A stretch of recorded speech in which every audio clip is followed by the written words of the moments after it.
नमस्कार, मी डॉक्टर मच्छिंद्र बांगर महाराष्ट्रातील देशातील हवामान परिस्थिती संदर्भात ताजा अंदाज देणार आहे. आपण बघतो की WD उत्तर भारतामध्ये आहे, परंतु आता तो सध्या तरी अति उत्तरेला सरकतोय आणि मध्य भारतावर थोडी ढगाळ परिस्थिती दाखवण्यात आली आहे.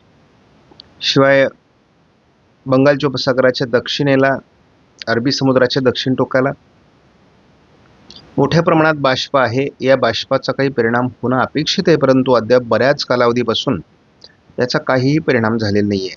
परंतु काही होतोय का ते बघायचे, कारण थोडं केरळ तामिळनाडूमध्ये त्याचा परिणाम होतोय, परंतु कुठली विशेष मोठी सिस्टम या ठिकाणी अजून क्रिएट झालेली नाही आहे.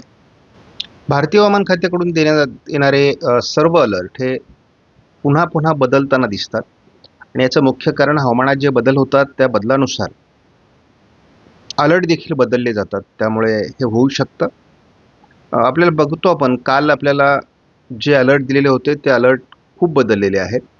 आजचा अलर्ट जो आहे 2 तारखेचा त्यामध्ये विशेष बदल नाही आहे, परंतु मध्य प्रदेशमध्ये जे धुकं दाखवण्यात आलेलं आहे ते मात्र दाखवण्यात आलेलं नाही, एवढाच फक्त बदल आहे.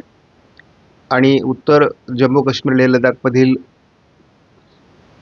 WDचा प्रभाव कमी झालेला राहील आणि तामिळनाडूमध्ये मात्र पावसाची शक्यता व्यक्त करण्यात आलेली आहे.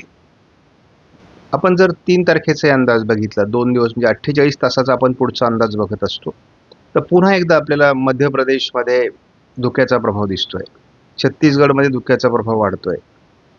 याचा अर्थच असा होतो की हा जो धुक्याचा प्रभाव आहे, थंडीचा प्रभाव आहे, हा उत्तर भारत, पूर्व भारत आणि थोडा पश्चिमेकडे म्हणजे राजस्थानमध्ये असणार आहे.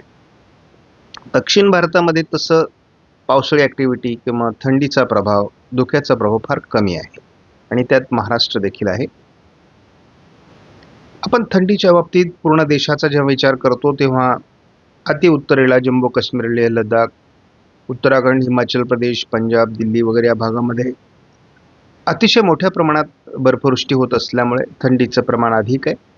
उत्तर प्रदेशमध्ये, बिहारमध्ये थंडीचं प्रमाण अधिक आहे. बाकी इतर राज्यांमध्ये थंडीचं प्रमाण कमी असलं तरी धुक्याचा प्रभाव मात्र कायम आहे.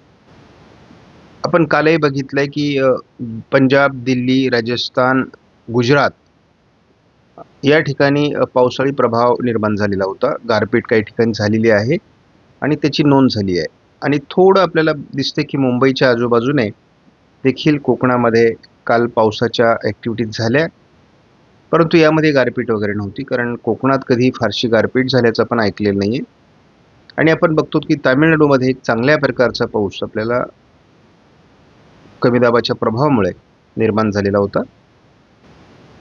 थंडी आणि WDचा प्रभाव हे आहेच आहे, परंतु त्याचबरोबरीने मध्य भारतापर्यंत धुक्याचा प्रभाव अजून कायम आहे. पूर्व भारतामध्ये आहे, उत्तर भारतामध्ये आहे, थोडं राजस्थानमध्ये त्याचा प्रभाव आहे. त्यामुळं अजून धुक्याचा जानेवारीमध्ये प्रभाव कायम राहील असं दिसतंय. महाराष्ट्रातली सरासरी थंडी कमी झाली आहे, म्हणजे आता थंडीची लाट महाराष्ट्रात नाही आहे, परंतु याचा अर्थ असा होत नाही. काही ठिकाणी स्थानिक स्वरूपात थंडीची लाट आहे. मग आपण अहिल्यानगर बघतो आहोत किंवा पुणे पूर्व भाग बघतो आहोत, या ठिकाणी थंडी आहे. त्याचबरोबर आपण अमरावती, नागपूर, भंडारा, गोंदिया या जिल्ह्यामध्ये देखील थंडीची लाट आहे. त्यामुळे काही भाग जरी महाराष्ट्रात एकूण थंडी कमी झाली असली तरी स्थानिक स्वरूपात काही ठिकाणी थंडीचा प्रभाव आहेच आहे. आणि एक गोष्ट लक्षात ठेवा, आपण जर नोव्हेंबर आणि डिसेंबरमधली थंडी बघितली तर मोठ्या प्रमाणात थंडीची लाट आपल्याला दोन्ही महिन्यामध्ये बघायला मिळाली. आता उत्तरार्धा काळ थंडीचा सुरू झालेला आहे, म्हणजे हळूहळू आता थंडी कमी होणार आहे. तरी देखील आपल्याला आल्हाददायक थंडी ही 15 फेब्रुवारीपर्यंत राहणार आहे. परंतु आपल्याला एक गोष्ट लक्षात ठेवायची की जानेवारीमध्ये नोव्हेंबर डिसेंबरच्या तुलनेत थोडी थंडी कमी राहू शकते आणि त्याचा प्रभाव आपल्याला आता जाणवतोय. तर आपण झटपट जर पुढच्या थंडीचा अंदाज घेतला तर आपल्या लक्षात येईल 4, 5, 6. तर या तारखांना आपल्याला विदर्भात, मराठवाड्यात थोडी थंडी आहे, वाढताना दिसते, परंतु इतरत्र थंडी कमीच आहे. परंतु आपल्याला दिसते 9 तारखेला संपूर्ण विदर्भ, मराठवाडा, मध्य महाराष्ट्र या ठिकाणी थंडी वाढते. तर थंडीचा प्रभाव आपल्याला साधारण 8 तारखेनंतर पुन्हा वाढताना दिसेल. आठवडाभर थंडी सौम्य स्वरूपात परंतु अतिशय चांगल्या आल्हाददायक प्रकारे अनुभवायला मिळणार आहे. हलका WD उत्तर भारतामध्ये, हलका कमी दाब दक्षिण भारतामध्ये आहे, GFS मॉडेलच्या अंदाजानुसार. परंतु हे आता वातावरण कमजोर होत जाईल. तसं काही फार प्रभावी वातावरण नाही आहे आणि जवळपास हे आठवडाभर जरी वातावरण असलं तरी विशेष प्रभाव नाही. 10 आणि 11 तारखेला तामिळनाडूमध्ये चांगल्या प्रकारचा पाऊस होईल असा देखील अंदाज आहे.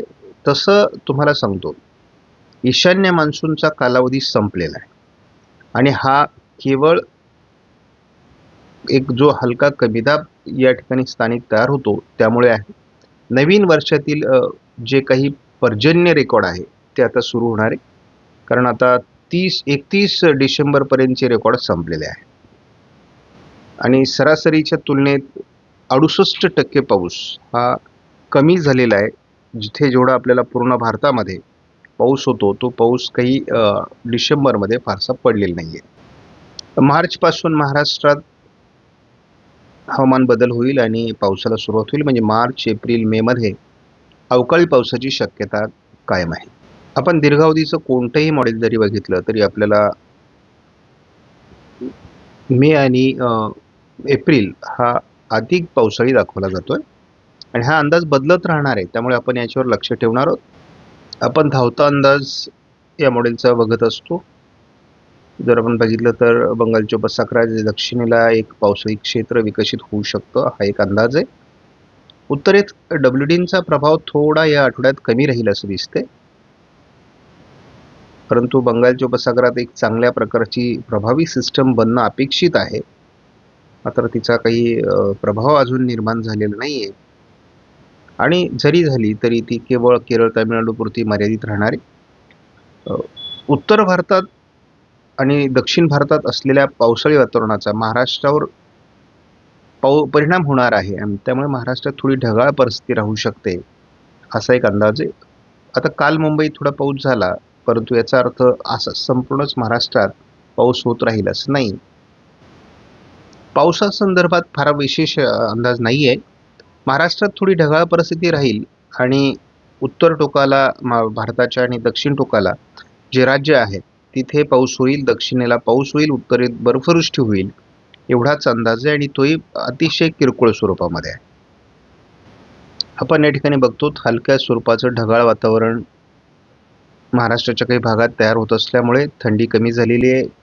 बंगालच्या उपसागरातून आणि अरबी समुद्रातून काही बाष्पयुक्त वारे महाराष्ट्रावर सरकत आहेत आणि त्यामुळे वातावरणाही बदल केलेला आहे. आता आपण बघतो की सध्या उद्या पहाटे कोल्हापूरच्या आजूबाजूने बऱ्यापैकी ढग जमा होतील असं दिसतंय. मग त्याचा किती परिणाम त्या भागावर होईल हे बघायला पाहिजे. त्यामुळे विशेष पावसाचं वातावरण कुठे तयार झालं नाही तरी एखाद दुसऱ्या ठिकाणी पावसाचा शिडकाव होऊ शकतो, कारण शेवटी वातावरण निर्मिती आहे. आपण 3-4 दिवसाचा पुढचा अंदाज जेव्हा बघतो तेव्हा आपल्या लक्षात येतं की नेमकी थंडी कशामुळे कमी होते. तर थंडी कमी होण्याचं मुख्य कारण असतं की जेव्हा समुद्रातील वारे हे भूभागावर येतात आणि ढगाळ परिस्थिती निर्माण करतात तेव्हा मात्र थंडी कमी होण्याची मुख्य परिस्थिती निर्माण होते. गोंदियामध्ये सुद्धा 14° पर्यंत तापमान चढलं आहे. त्यामुळे आता तशी थंडी कमी झाली आहे. थोडी काही ठिकाणी स्थानिक स्वरूपात आपल्याला थंडी जाणवेल. त्यामुळे एक गुलाबी थंडी किंवा आल्हाददायक थंडीचा आनंद घ्या. आपणास व्हिडिओमधील माहिती महत्त्वपूर्ण वाटल्यास लाईक करा, शेअर करा, चॅनलला सबस्क्राईब करा. धन्यवाद. जय हिंद, जय महाराष्ट्र, जय बळीराजा.